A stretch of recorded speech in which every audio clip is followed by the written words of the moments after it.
18 horas. Notícias de Manaus, Amazonas, Brasil e do mundo. Agora na Mix.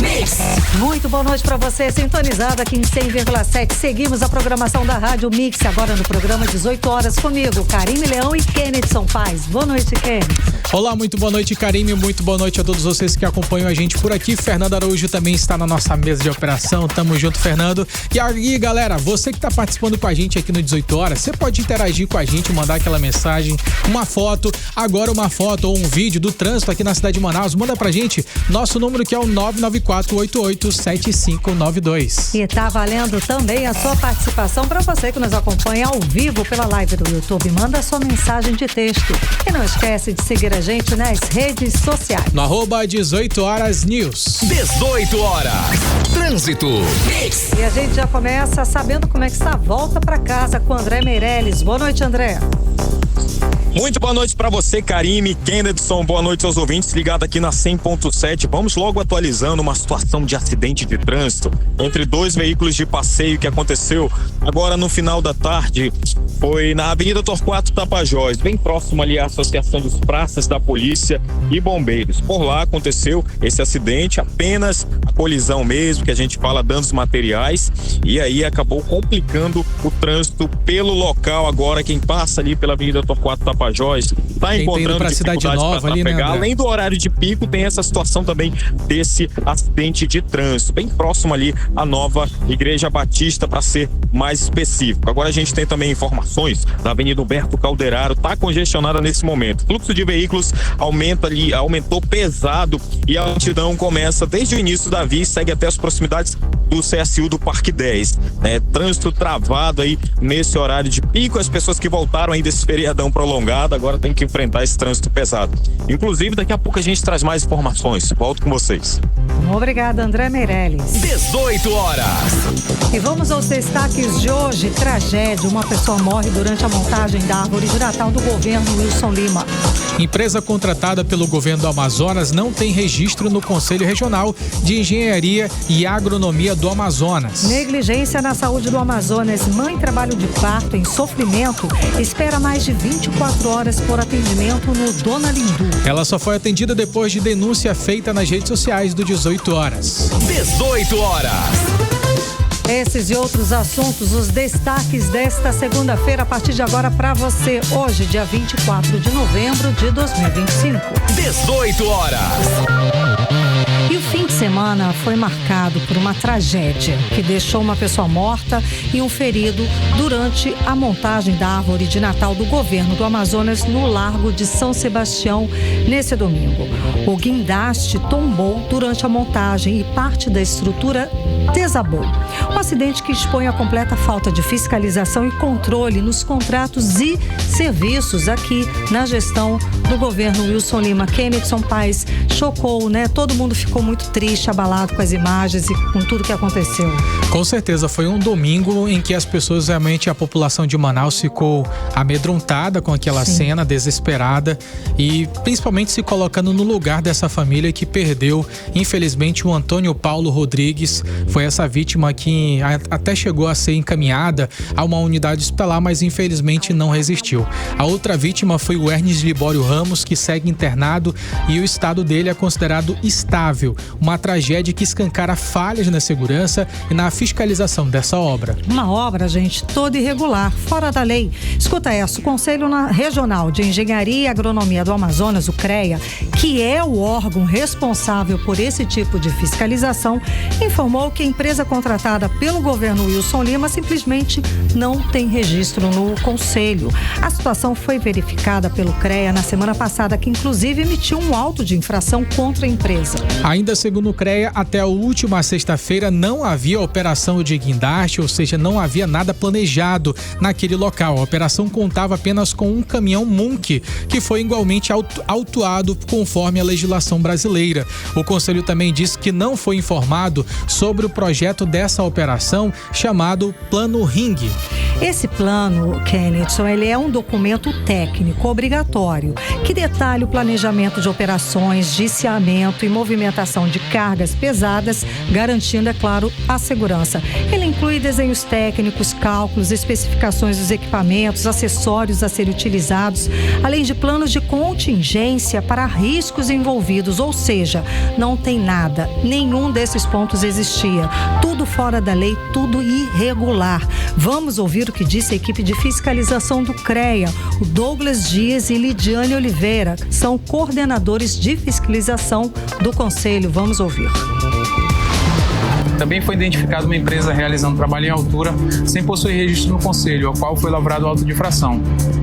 Contudo, não foi identificado no ato da fiscalização a operação desse guindaste. A operação desse guindaste se deu no início da manhã deste domingo e, ao solicitarmos todas as documentações pertinentes ao CREA, foram informados que não haviam, como planos de rings e as ARTs. E todas as medidas cabíveis serão tomadas. 18 horas. E tem mais, o Instituto do Patrimônio Histórico e Artístico Nacional, o IPAAN, confirmou que não tinha qualquer autorização para as intervenções na área do entorno do Teatro Amazonas, um patrimônio cultural brasileiro. O IPAAN já disse que já tinha determinado a paralisação da obra, um alerta muito claro e ignorado pela gestão Wilson Lima. E por meio das redes sociais, a empresa responsável pela montagem da árvore de Natal, Senarte Arquitetura Artística, comunicou o falecimento de Antônio Paulo e o classificou como estimado membro da equipe ocorrido nessa data. A empresa também manifestou solidariedade e respeito à família do funcionário. A empresa Transmila Aluguel de Máquinas informou que foi contratada para o aluguel do guindaste com o operador, não sendo responsável pelo planejamento, direção técnica ou coordenação da operação realizada no local, e também que o trabalhador designado para o serviço possuía todas as qualificações exigidas por lei, além de todos os treinamentos atualizados e válidos para a função. Ou seja, o que faltou foi fiscalização, foi projeto e responsabilidade por parte do governo do estado do Amazonas. O que revoltou a população foi a postura do governador, que mesmo depois da morte de um trabalhador, de uma pessoa, gente, às vésperas do Natal, imagina que situação. O governador não foi ao local do acidente, apenas publicou uma nota nas redes sociais e em seguida foi alvo, é claro, de uma enxurrada de críticas com cobranças por, no mínimo, uma empatia, não é, Kennedson? Com certeza, a população se revolta demais porque nesse momento o que gostaria é que essa vida ela fosse tratada de uma forma melhor, de que pelo menos uma ação fosse realizada de uma forma que garantisse para a população um pouco mais de segurança nessa operação. E com certeza esse cenário de irregularidade, de falta de planejamento, falhas de segurança e um governo que se mostra muito ausente em um dos pontos mais sensíveis do centro histórico de Manaus. Mais uma vida infelizmente foi perdida em uma montagem que nem autorização tinha para existir, gente. A repórter Nathalie Moraes está acompanhando esse assunto e traz pra gente agora mais informações e mais detalhes. Boa noite, Nathalie. Então, quais são as atualizações que a gente tem a respeito do caso? Muito boa noite para você, Karime. Boa noite, Kennedson. Boa noite aos nossos ouvintes sintonizados aqui na 100,7. A gente começa a semana, né, Karime, infelizmente trazendo uma tragédia. Mas essa tragédia, a gente pode dizer assim, que foi uma tragédia já anunciada. Vocês disseram logo no início do programa que o Conselho Regional aí de Engenharia do Amazonas esteve na última semana lá no Largo de São Sebastião fiscalizando o que até então seria o princípio da montagem da árvore de Natal. Eu falo o princípio porque na última sexta-feira, quando eles chegaram lá, só tinha ali ainda o braço, né? O muque mecânico que a gente costuma chamar assim, que seria parte de um veículo utilizado aí para fazer o içamento do material para a árvore de Natal. E aí, Karime, naquele momento, o Conselho Regional de Engenharia do Amazonas já autuou a Senarte, né, que é a empresa contratada pelo governo do Amazonas para fazer toda essa montagem. Por quê? Eles não tinham registro para fazer tudo aquilo. E vale a gente reforçar que desde o dia 18 de novembro, o IPHAM, né, que é o Instituto de Patrimônio Histórico, vale a gente reforçar que ainda que a montagem estivesse sendo feita pelo governo do Amazonas, ali é uma área tombada como patrimônio histórico, é uma área da União. Então, assim, precisa ter toda uma cadeia de autorizações que precisaria ter sido feita, que infelizmente não aconteceu. A gente não está terceirizando a culpa, mas assim, cabe ao governo do Amazonas ter contratado uma empresa responsável, ter fiscalizado tudo que estaria acontecendo em torno daquela montagem. E que tivesse esse projeto com todos esses pontos que nós ressaltamos aqui, com cálculos corretos, com plano B, né, para mitigar a gente sabe possíveis a gente sabe que teve acidentes. uma morte, mas essa tragédia poderia ter sido ainda maior. Exato. Porque existia uma movimentação no Largo de São Sebastião na manhã deste domingo. Vale a gente reforçar que esse acidente foi registrado por volta das 10 da manhã e já existia uma movimentação por ali, e se não existia nenhum cordão de isolamento naquela área onde estava acontecendo a montagem. E se o guindaste tombasse para o outro lado, a tragédia seria ainda maior, Karine. É porque demorou um pouquinho, Nathalie, demorou um pouquinho essa parte do tombamento. Então as pessoas começaram a gritar, então as pessoas conseguiram fugir. Infelizmente o trabalhador que estava amarrado no guindaste não teve como sair, né? Exatamente, né? O Antônio, mais conhecido ali como Suricato, né? Muita gente conhecia esse operador de guindaste dessa forma. Ele, infelizmente, acabou perdendo a vida durante essa montagem. Outra imagem que também chamou muita atenção nas redes sociais foi do Papai Noel, no momento ali em que ele acabou se jogando. Ele foi identificado como Ernes Libórios Ramos, de 47 anos. A gente está falando aí do operador do guindaste. O maior absurdo, né, Karine, é que esse homem, esse trabalhador ainda acabou sendo preso. Ele passou por audiência de custódia na tarde desta segunda-feira e o Poder Judiciário concedeu aí a liberdade provisória do Antônio Benjamin Lima Cunha, ele que era o operador do guindaste. Mas assim, Karine, tem muitos pontos errados nessa história que vão precisar realmente de um trabalho de investigação bem rigoroso, porque a gente está falando de um acidente que tirou a vida, né, do Antônio Paulo Rodrigues, o Suricato, que teve ali um traumatismo craniano. Ele não teve nem tempo realmente de ser socorrido. Ele já chegou no hospital, infelizmente, sem vida. A gente tem ainda o Ernes Libório Ramos, um trabalhador de 47 anos que acabou sofrendo uma fratura exposta na perna, e um outro trabalhador que ainda não foi identificado, tá, Karine? Inclusive, a Polícia Civil falou com a imprensa na manhã de hoje como é que tá conduzindo essas investigações, e a gente vai ouvir agora um trecho aí da fala do delegado Marcelo Martins, ele que é titular do 24º Distrito Integrado de Polícia, para onde o operador do guindaste foi levado. Vamos conferir aí o que disse a Polícia Civil. Ele alega que mesmo recebendo auxílio-doença pelo INSS, afastado do trabalho, ele se sentia bem para trabalhar, que ele alega que ele tem um stent no coração, que ele tem problema cardíaco, e ele alega que mesmo assim ele se sentia bem, se sentia disposto para trabalhar. Então, para ele não era um problema. Ele alega que tem, mas ainda não apresentou os comprovantes das certificações para operar guindastes, né? O profissional que atua nesse segmento, ele tem que ter algumas certificações para atuar nesse tipo de maquinário. Ele alega que tem, mas ainda não apresentou. Ele trabalhou como freelancer, como avulso. Ele alega que ele recebeu R$300 para fazer esse serviço. Temos o crime de lesão corporal em relação à segunda vítima. E também temos uma terceira vítima que nós ainda não identificamos. 18 horas. Karine, Carlão, Karine, Kennedy, e ouvintes do programa 18 horas. A gente ouviu aí a fala do delegado Marcelo Martins, ele que é delegado da Polícia Civil, mas realmente, assim, eles teriam que cobrar da empresa que contratou. A empresa que contratou que tem responsável que pelos é responsável, né, por contratar um profissional. Então é a empresa que contratou que tem que dar esses documentos dizendo que contratou um profissional apto para realizar aquela função.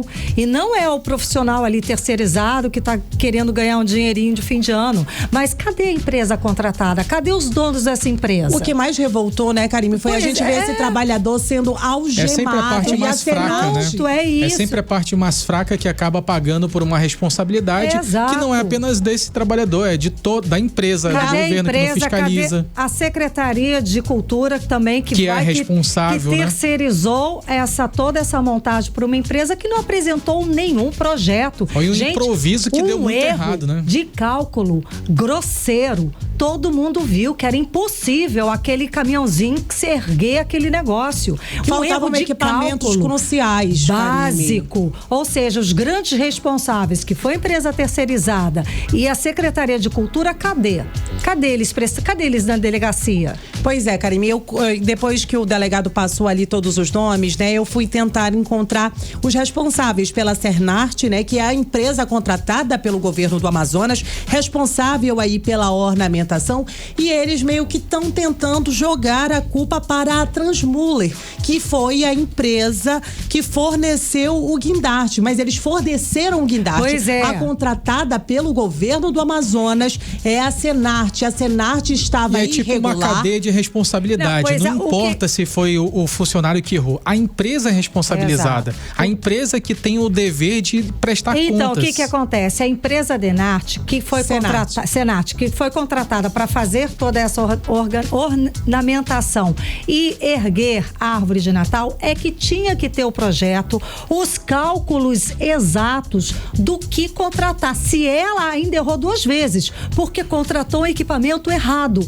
que não conseguiria levantar o peso daquela árvore de Natal. Então, errou 2 vezes, porque o que ela recebeu foi o que ela contratou, porque senão ela não teria recebido aquele guindaste daquele tamanho com aqueles pesos e medidas. Ou seja, o projeto dá errado 2 vezes. Primeiro, porque não tem projeto, o CREA disse que não pegou essas informações de cálculo, de espessura, de projetos para saber que tipo de equipamento conseguiria levantar aquele peso. Aí a empresa vai e contrata a empresa de guindaste, contratou um guindaste X, chegou lá na obra e para a empresa estava ok, porque mandou tocar a obra, ou seja, errou 2 vezes, em 2 cálculos e também na contratação da empresa de guindaste. E é exatamente esse ponto que a gente vai ouvir agora, a fala da Polícia Civil do Amazonas, né? Em menos de 24 horas de investigação, eles estiveram lá, viram que o caminhão não era habilitado para fazer o içamento daquela peça da árvore de Natal. Vamos conferir aí o que disse o delegado Marcelo Martins. O limitador de carga é um equipamento eletrônico, um sistema computadorizado que ele avalia se a carga que está sendo içada, ela está apta à capacidade da máquina e se tem algum risco de algum dano, de tombamento. Então, esse equipamento ele tem 3 sinais, o sinal vermelho, amarelo e verde, de modo que o operador ele consegue visualizar se tem algum risco de tombamento, algum risco de algum problema quando ele está manuseando a máquina. E esse equipamento, no caso do guindaste, do acidente específico, ele não tinha esse equipamento, que é um equipamento essencial para esse tipo de operação. Inclusive, isso já foi verificado pela perícia. Nós apuramos ontem uma série de falhas já, né? O fato dele ter sido contratado mesmo estando inapto para o trabalho. Nós constatamos que não tem um plano de içamento, que é um plano de rigging, que é um plano feito por um engenheiro para verificar o cálculo do objeto a ser içado, isso também não tinha, né? O fato desses trabalhadores terem ficado em cima do objeto, o que não é permitido. 18 horas. Karime, Kennedson e ouvintes do programa 18 horas, a gente ouviu aí mais um trechinho da fala do delegado Marcelo Martins, da Polícia Civil do Amazonas, que está conduzindo aí as investigações em torno do acidente que aconteceu no Largo de São Sebastião nesse domingo, que infelizmente tirou a vida aí de um trabalhador. Mas, Karime, Kennedson, as perguntas que realmente precisam ser respondidas para mim, para você, para a família, né, do Antônio e para toda a população do Amazonas, é quem autorizou a continuidade dessa obra, mesmo depois da ordem de paralisação do Conselho Regional de Engenharia. O IFAM também já tinha embargado essa obra.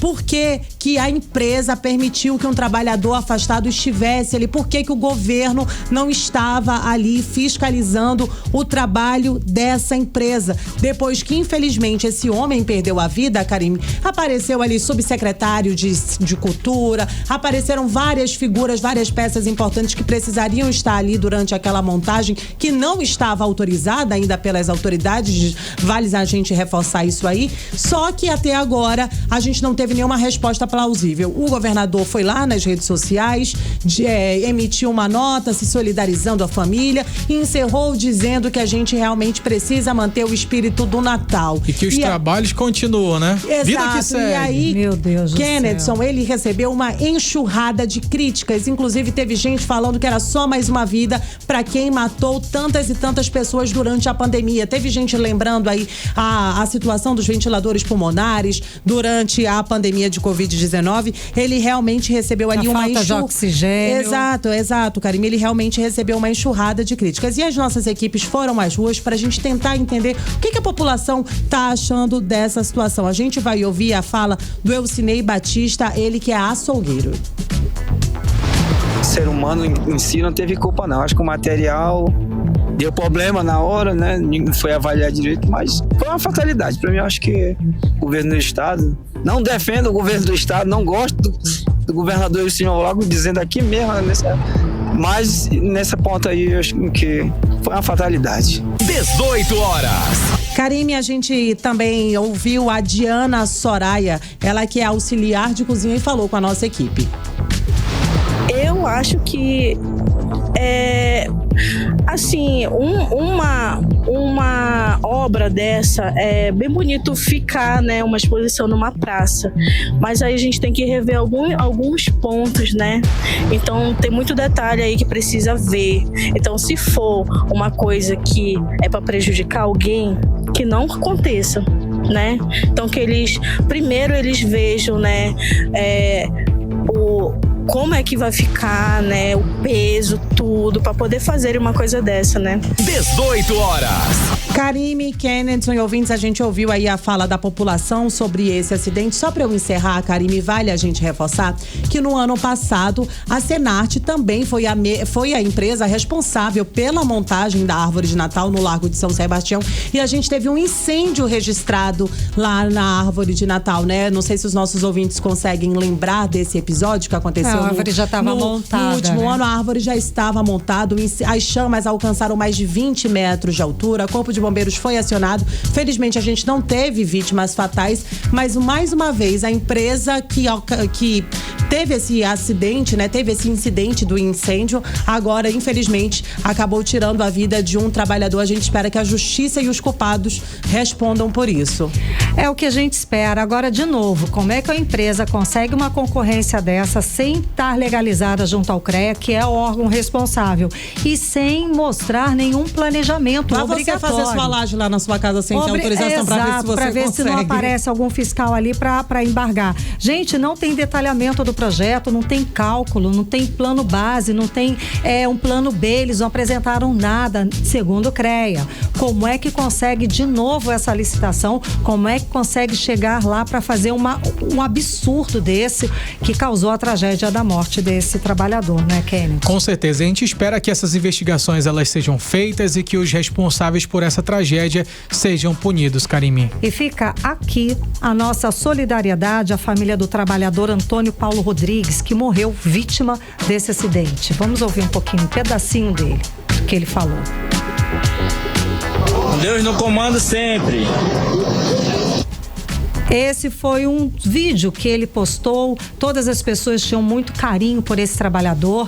Ele que era de Parintins, ele foi muito elogiado. Ele postava vídeos, feliz a vida com o trabalho dele. Esse é um vídeo até antigo que ele fez, ainda, se eu não me engano, no ano passado, na mesma montagem, na mesma situação, dando esse recado: Deus no comando sempre. 18 horas. E agora escuta essa, Karime. Mãe em trabalho de parto passa mais de 24 horas, gente, em sofrimento, aguardando por atendimento no Instituto Dona Lindu, que acabou ali recebendo do governo do estado do Amazonas 34 milhões de reais por mês e não consegue atender a população. Karime, como é que pode? Kennedy, sua bolsa da paciente já tinha estourado e ele estava em sofrimento, com muita dor, mas só foi atendida depois que o jornalismo do 18 Horas fez a denúncia do caso nas redes sociais, no @18horasnews. Vamos acompanhar os detalhes agora com Dinéia Araújo. Dinéia, boa noite. É uma situação revoltante, não é? Sim, muito revoltante. Como vocês falaram, o 18 Horas denunciou nesse domingo, através de suas redes sociais, o descaso no atendimento à parturiente Melciane Barbosa, que mesmo com a bolsa estourada, em sofrimento e já em trabalho de parto, foi ignorada na maternidade Dona Lindu. Em vídeo enviado por familiares dela, eles registraram a omissão de socorro e pediram ajuda para acabar com o sofrimento. Tá assim, ó. Ai, meu Deus! Não sai nada, só dor, não sai nada.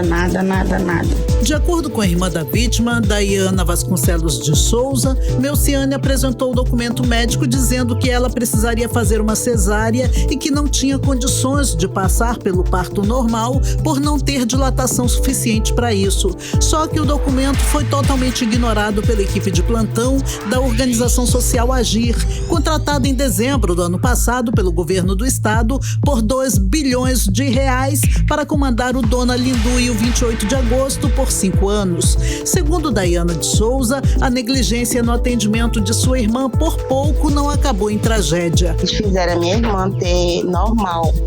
Ela teve começo de hemorragia e o bebê nasceu roxinho lá. Ela ficou 24 horas com dor, sentindo dor, não dilatava nada. E sendo que ela tem problema de pressão alta, entendeu? Aí eles fizeram ela ser normal, o bebê dela, ela quase morre. Por isso que ultimamente tá morrendo muita criança, muita mesmo. O meu sobrinho, ele ficou sem oxigênio, entendeu? Nasceu roxo. E minha irmã teve começo de hemorragia, entendeu? Lá é complicado lá. Nossa saúde tá precária mesmo. Tá de uma forma que Deus nos acuda. Depois de muito sofrimento, tanto da mãe quanto do bebê, o pequeno Murilo Terlisson nasceu com vida. Daiana de Souza lembrou que a irmã só foi atendida por causa da repercussão que o vídeo dela teve nas redes sociais do 18 Horas. Nossa, muito obrigado mesmo, tá? A gente ainda tá aqui, a gente tá na luta, porque isso que estão fazendo com ela completamente é um descaso. E o que tá botando em risco é ela e o bebê, se fosse só um. Mas não, são 2. E ela tá desde ontem, a gente tá muito desesperada aqui. A mãe dela tá com ela, eu não posso subir, né? Porque só pode uma pessoa tá lá com ela. Mas muito obrigado mesmo, tá? O drama vivido por Melciane não é um caso isolado. O 18 Horas já recebeu diversas outras denúncias parecidas, incluindo a pressão pelo parto normal, mesmo quando a paciente não tem condições para isso. Por conta dessa situação, diversos bebês acabaram morrendo no parto, inclusive lá no Dona Lindu. Os internautas se revoltaram com a situação. Uma delas disse que por causa da negligência no atendimento nos hospitais públicos do Amazonas, hoje ela tem uma filha com paralisia cerebral. Triste, né? Volto com vocês. É triste e revoltante, porque a gente sabe que é um governo que afirma que, desde o primeiro mandato, destinou 30 bilhões de reais para a saúde pública do estado do Amazonas, e aqui, chega agora, em 2025, a população recebe esse tipo de serviço na saúde. Isso é um crime, isso é irresponsabilidade, isso é não saber gerir o dinheiro do povo, porque esse é o dinheiro do contribuinte, você, a gente paga esse dinheiro nos impostos. E na hora de receber é isso, mães sofrendo, mães perdendo seus filhos nascendo com problemas que vão ter o resto da vida, esses problemas, e isso por completa falta de gestão, por completa negligência na gestão do dinheiro público, justamente numa das áreas mais básicas, mais importantes para o cidadão, que é a saúde, não é, Kennedy? E sabe o que elas tiveram que ouvir mais uma vez, Karime? A gente falou isso, lembra? Sobre aquela pequena que acabou perdendo a vida. Aquela avó falou com Exatamente, a gente, né? A Thalita, ela falou comigo lá em frente ao Hospital 28 de Agosto, e a mesma fala que a dona Thalita falou pra mim daquela vez, uma outra fala agora semelhante me repassaram através dessa informação. Eles disseram assim: a senhora acredita que a sua filha ela é prioridade agora no Dona Lindu?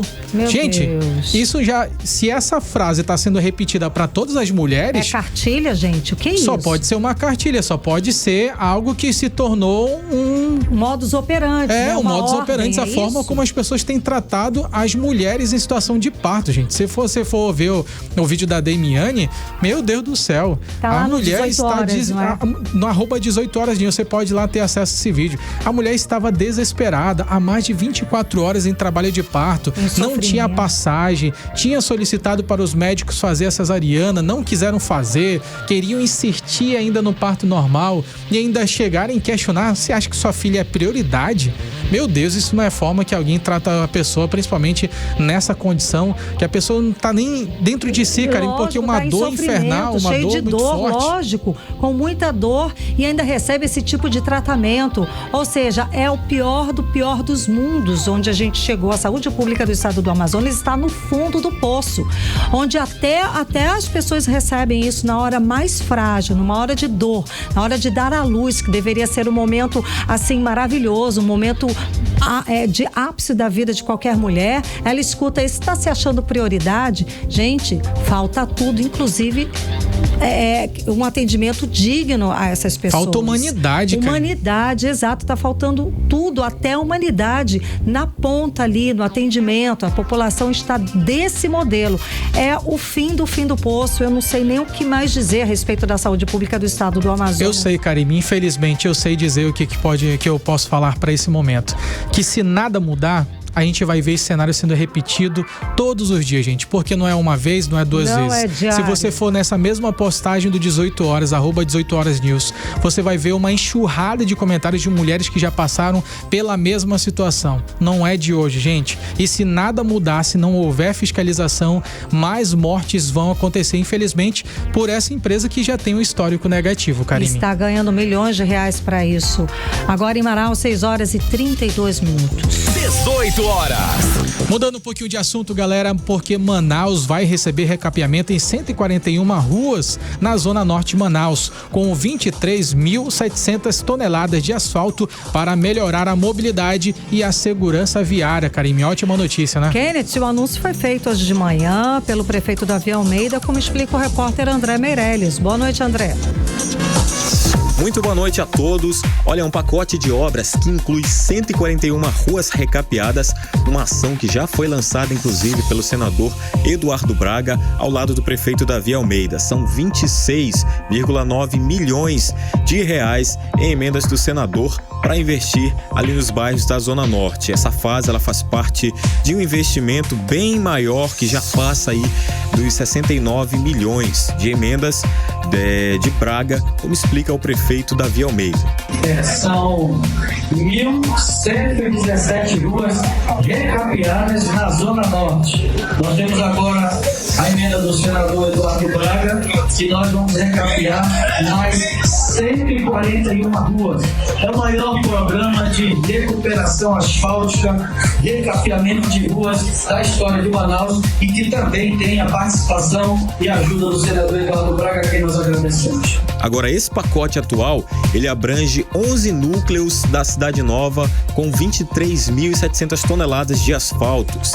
Entre eles, tá os núcleos 1, 9, 11, 15, 16, 21, 22 e 24, além de todo o sistema viário do Cidadão 10, que vai ser recuperado do começo ao fim. O prazo de execução é de 8 meses. No evento de lançamento, na manhã dessa segunda-feira, o senador Eduardo Braga lembrou o histórico de obras que já entregou na área desde o tempo em que foi governador e falou também da importância desse novo ciclo de investimento. Ele destacou que agora, como senador, retorna para recuperar todo o sistema viário do Cidadão 10 e aí acaba garantindo mobilidade e qualidade de vida para quem mora na região. É uma emenda de 67 milhões de reais, são 13 encostas que vão ser recuperadas. Além dessas 13, tem mais 33 milhões que estão concluindo os projetos e que também vão ser feitas pela prefeitura, emenda também do senador Eduardo Braga. Então, com o lançamento do recapeamento das 121 ruas, fica marcada aí mais uma etapa de trabalho conjunto, né, que tem entre o senador e também o município. Então, em breve, mais ruas devem ser recapeadas. Volto com vocês. Política. Agora em Manaus, 6h35.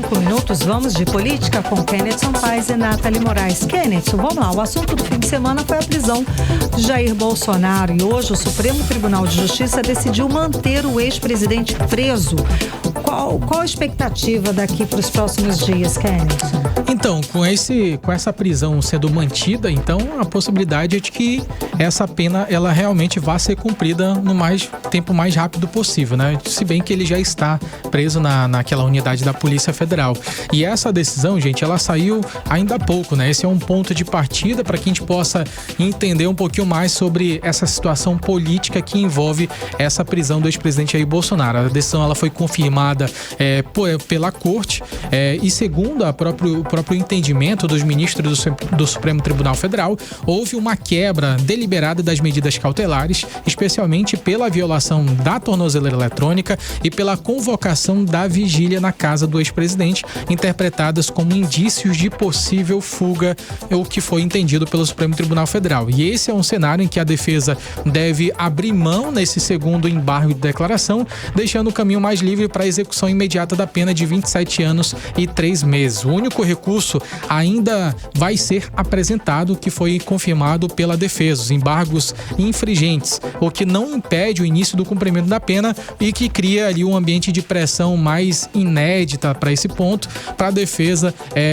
do que outra questão que eles possam fazer para esse momento. Nos votos, Alexandre de Moraes ele apontou um descumprimento doloso das medidas cautelares. O Flávio Dino falou em profunda deslealdade institucional e mencionou as fugas recentes de aliados, como Zanin também de aliados. E aí eu vou falar agora dos outros ministros. Zanin e a Carmen Lúcia, eles seguiram nessa mesma linha. Em resumo, não houve ali uma brecha em nenhum momento e nenhum tipo de hesitação. A posição ela foi muito fechada. E é claro que isso repercute bastante, né? O impacto político chegou imediatamente ao PL. Nos bastidores, o clima é de muita desorganização nesse momento e uma questão até de corrida por narrativa para tentar definir quais serão os rumos da política conforme o PL para o ano que vem.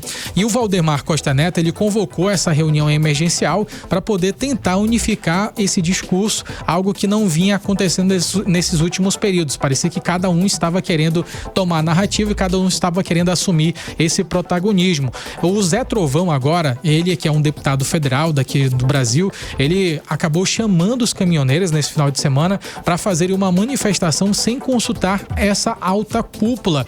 E aí acabou sendo visto como um sinal de alerta ali, porque a direita ela corre esse risco de fragmentação. Quando não tem alguém no comando, não tem um posto no comando, existe sempre alguém que quer assumir esse protagonismo. E é claro que muitas pessoas vão acabar surgindo durante esse período. E aí, se isso de fato acontecer, vai acabar gerando essa polarização da direita e aí o eleitorado vai ficar meio perdido sem saber em quem votar, né? Não tem um nome ainda, né? Exatamente. Isso. E agora eles só precisam, o que eles estão com meta, o PL tem meta para esse momento, é organizar essa comunicação única e direta e ter um líder representante. E agora a esperança do PL, como aqueles apoiadores de Bolsonaro direto ou indiretamente, é tentar apostar na anistia, o PL da anistia, tratando indiretamente essa válvula de escape para poder tentar libertar o Bolsonaro da prisão. Mas é claro que muitas coisas ainda vão acontecer, os detalhes a gente conta aqui na Mix. Com certeza, Nathalie, vamos lá. O ex-vereador Amaury Gomes,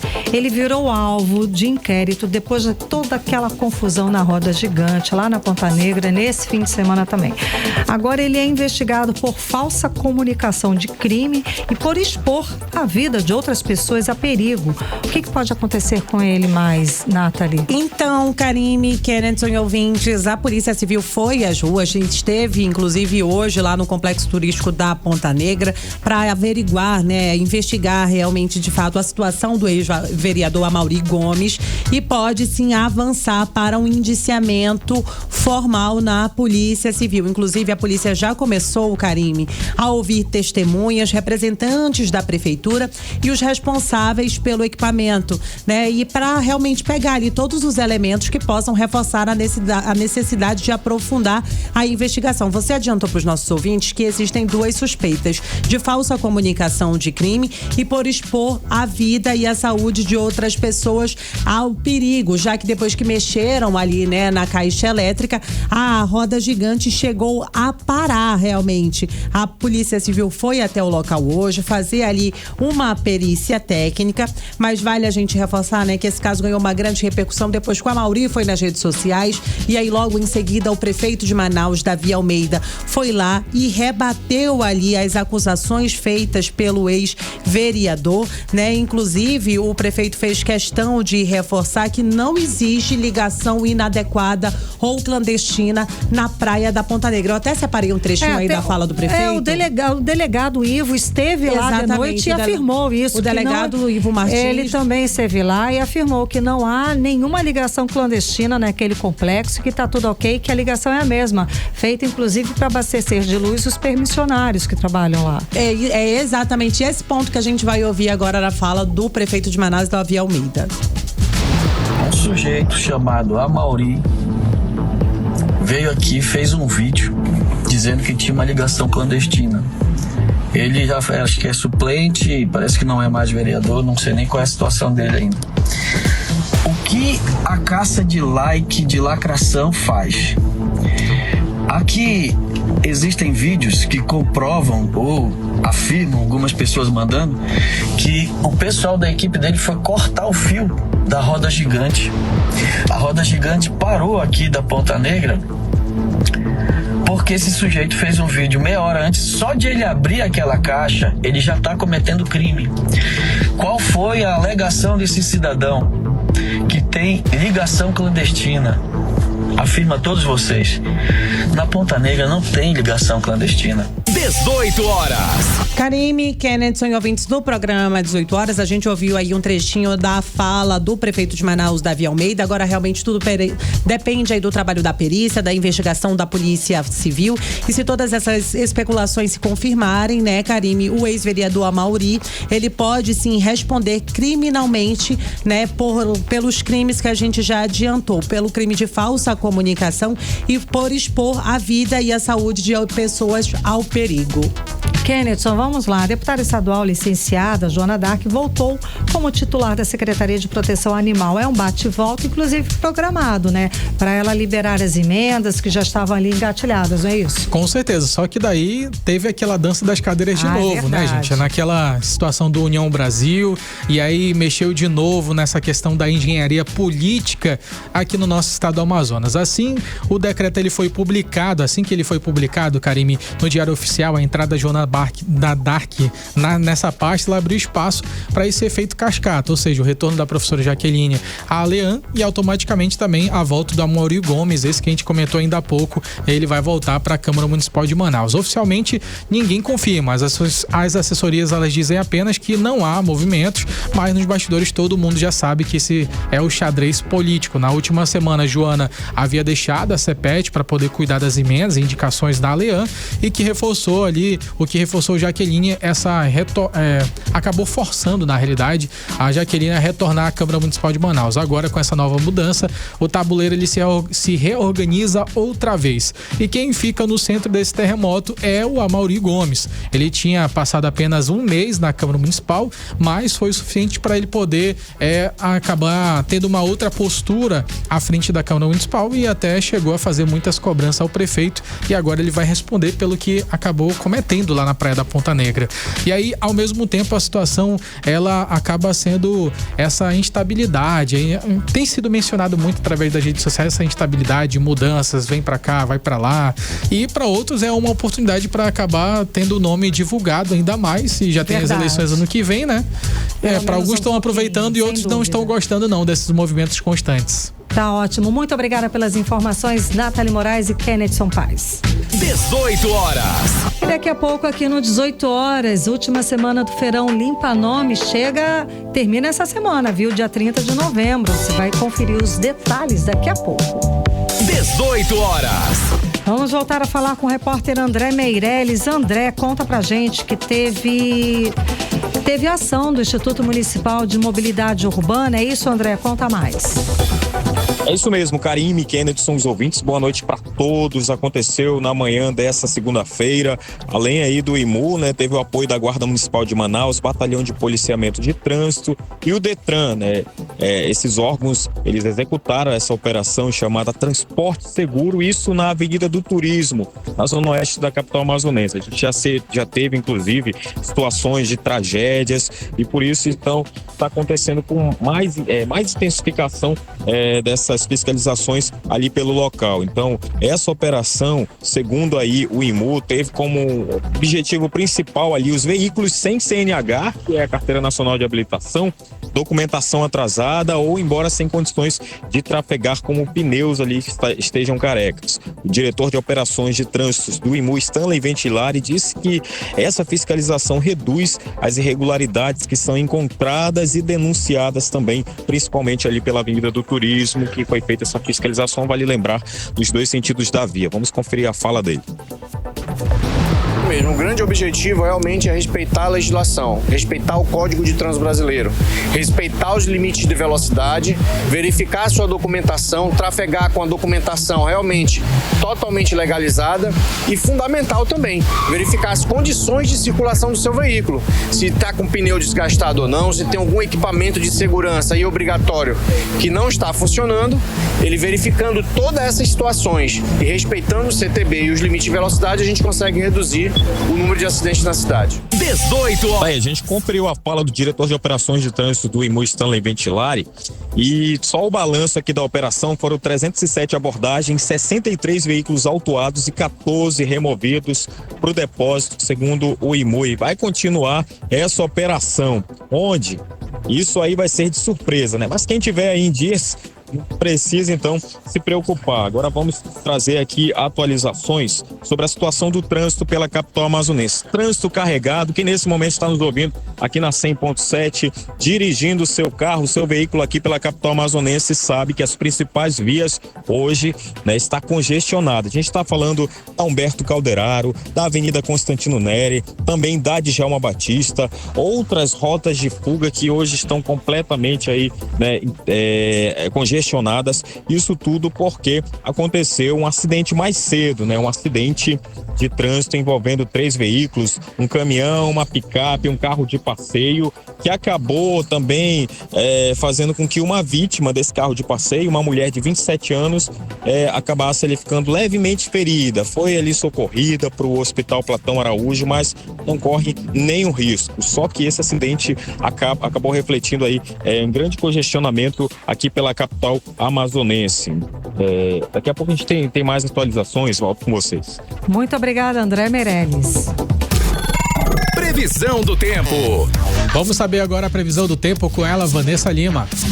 Boa noite, Karime, Kennedson e a todos que acompanham a previsão do tempo aqui com a gente no 18 horas, segunda-feira com céu carregado de nuvens e o alerta da Defesa Civil tocou na madrugada, já indicando que teríamos chuvas fortes no dia de hoje. E a previsão para a noite é de tempo ainda nublado, com possibilidade de chuva leve. E vamos falar sobre o clima de amanhã, 25 de novembro, terça-feira. Segundo o Clima Tempo, a terça vem com tempo instável. O dia vai ser marcado por céu carregado e pancadas de chuvas acompanhadas por trovoadas. E à noite, a previsão ainda aponta chuva leve e isolada. A temperatura nessa terça varia entre mínima de 24 e máxima de 30 graus e a umidade relativa do ar fica em torno de 71 a 98%. Muito obrigado, Vanessa Lima. 18 horas. Economia.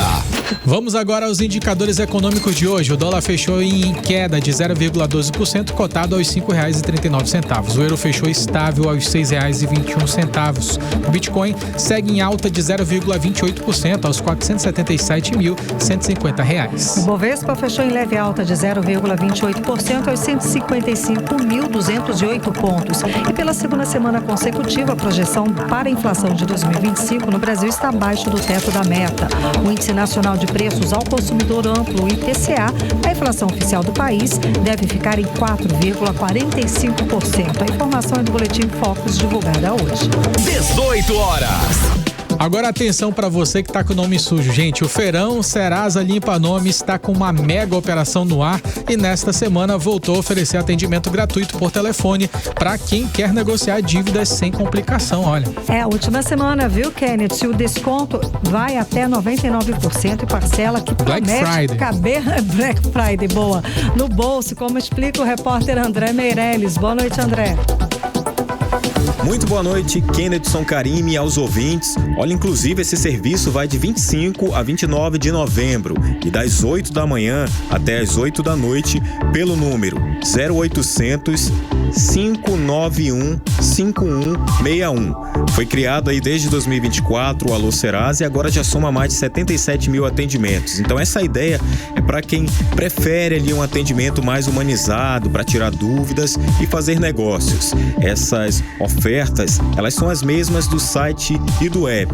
Mais de 600 milhões de dívidas disponíveis para negociar com 1.600 parceiros ali entre bancos, varejo e contas do dia a dia. Tem descontos, inclusive, que podem chegar até 99%. E tem parcelas também a partir de R$ 9,90 e o Pix, né, que limpa o nome ali na hora. Inclusive, a gente tem a fala agora da economista Michele Aracati, que ela dá dicas preciosas de como fazer uma boa negociação. A melhor negociação é a negociação daquela parcela que cabe no bolso do consumidor, em que ele tenha condições de pagar da forma como ele vai se comprometer. Se ele puder pagar à vista, é até melhor, mas se ele tiver a necessidade de parcelar, é importante que ele utilize aí as parcelas que cabem no orçamento doméstico dele, para que ele não volte a se tornar uma pessoa inadimplente e que tenha aí o CPF negativado. A gente também tem aqui um alerta da Serasa que o 0800 só recebe ligações. Ou seja, se tiver ligação partindo de qualquer outro número, pode desconfiar, pode desligar, nada aí de passar dados pessoais sem verificar o canal oficial. Outros serviços seguem nos canais tradicionais. Tem o telefone que é o 3003-6300 e também o WhatsApp oficial. Todo mundo sabe que o WhatsApp oficial tem aquele selinho de verificação, né? E para saber tudo sobre a operação do Alô Serasa, é só acessar o portal de negociação, site oficial ali. Volto com vocês. E tem que ficar atento mesmo, Karime. Já recebi um e-mail muito semelhante ao Serasa, tinha a mesma identidade visual, tinha o mesmo design do Serasa, só que no momento que você acessava, você clicava no link, ele não ia para a página da Serasa, você via ali no URL do e-mail e aí você via que era um site diferente do Serasa. Então é necessário muita atenção. Você sempre checa no próprio aplicativo do Serasa se de fato existe aquele acordo ou não, senão você pode acabar vacilando e aí caindo em um golpe, né?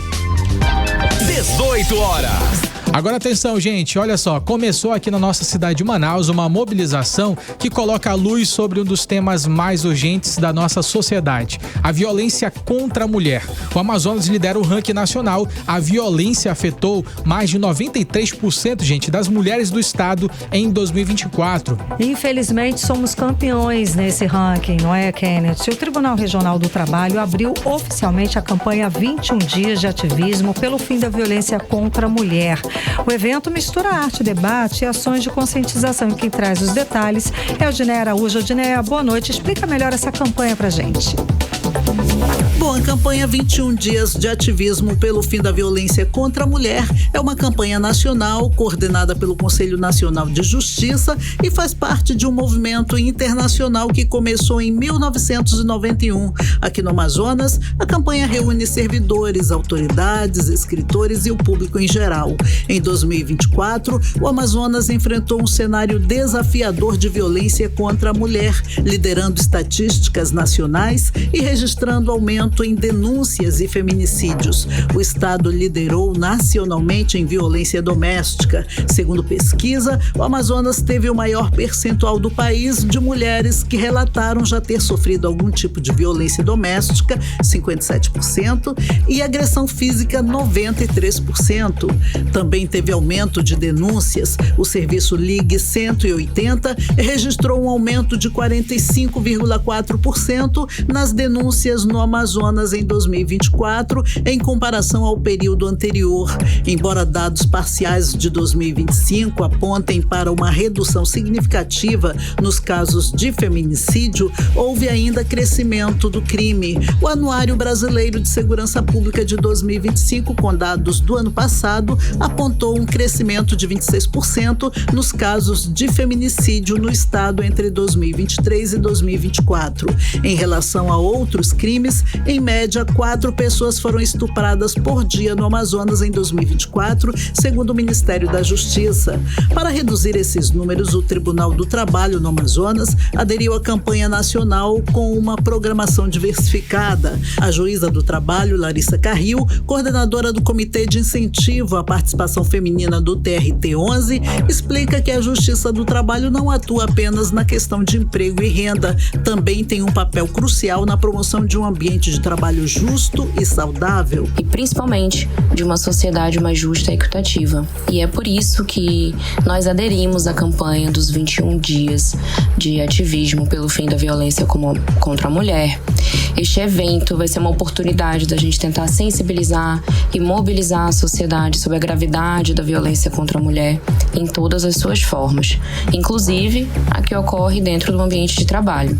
Vamos oferecer uma série de atividades, como palestras, debates, rodas de conversa, cine-debate, uma audiência simulada, tudo para que a gente possa fornecer informação de qualidade e discutir o tema abertamente e demonstrar os caminhos de apoio e de denúncia.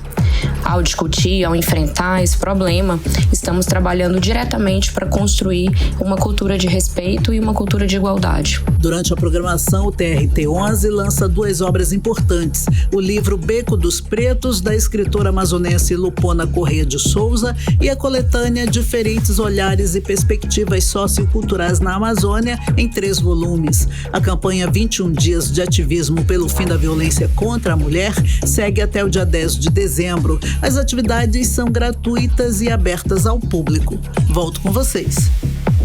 18 horas. Vocês lembram daquela onça que foi resgatada no Rio Negro, hein? Fala aqui pra mim. Ela foi libertada na natureza e já percorreu mais de 1 quilômetro, galera. É isso mesmo. Ela agora é monitorada por um colar que envia dados por satélite a cada hora, Karime. Final feliz para a onça, que passou 40 dias em processo de reabilitação e foi solta na natureza no dia 10 de novembro. Vanessa Lima conta pra gente os detalhes. Boa noite, Vanessa. Boa noite, Karime, Kennedy e ouvintes. Essa história realmente parece cena de documentário. A onça pintada, que foi resgatada à deriva no Rio Negro, já está de volta à floresta. E em apenas 15 dias de liberdade, a onça já percorreu quase 1,5 km em seu território natural. Esse é o primeiro caso registrado na região de um animal da espécie Pantera-onça resgatado, tratado e reintroduzido na natureza.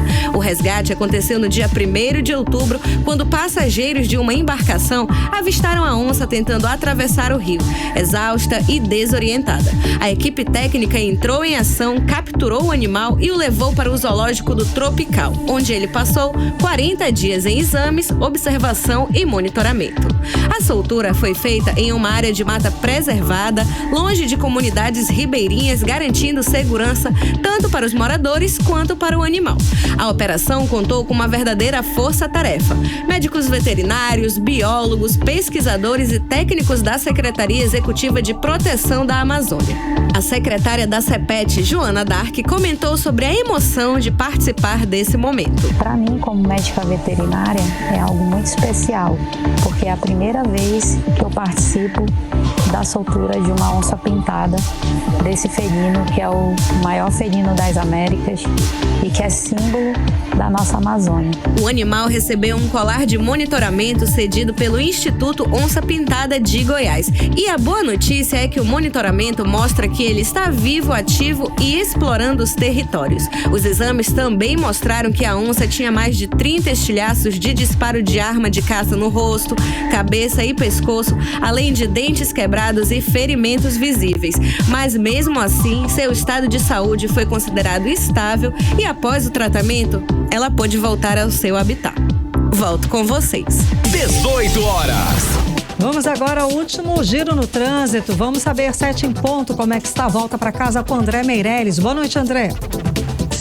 Boa noite mais uma vez. Olha, o trânsito continua lento ali nas avenidas de Djalma Batista, Constantino Nery, no sentido bairro Centro. A situação é ainda do reflexo do acidente que foi registrado mais cedo na Avenida Torquato Tapajós, que envolveu 3 veículos, né? Uma picape, um caminhão e um carro de passeio, e uma vítima, que é uma mulher de 27 anos que foi socorrida pelo SAMU e levada sem graves ferimentos para o Hospital Platão Araújo. Outro ponto de lentidão é próximo à Feira do Coroado, ali na Avenida Cosme Ferreira, também no sentido bairro Centro, onde um fluxo permanece carregado e com retenção. Então toda essa situação exige aí a paciência, né, de quem circula pela capital aí nessa noite. Karime, Kennedy, volto com vocês. 18 horas. Muito obrigada, André Meirelles. Seguimos agora direto para o editorial 18 horas. Editorial 18 horas. E o texto final da COP30 em Belém deixou o principal de fora. Não incluiu compromissos sobre combustíveis fósseis e o tema dividiu países participantes da negociação. Também não houve acordo sobre como reduzir a distância entre o que o mundo promete e o que seria necessário para limitar o aquecimento a 1,5 grau.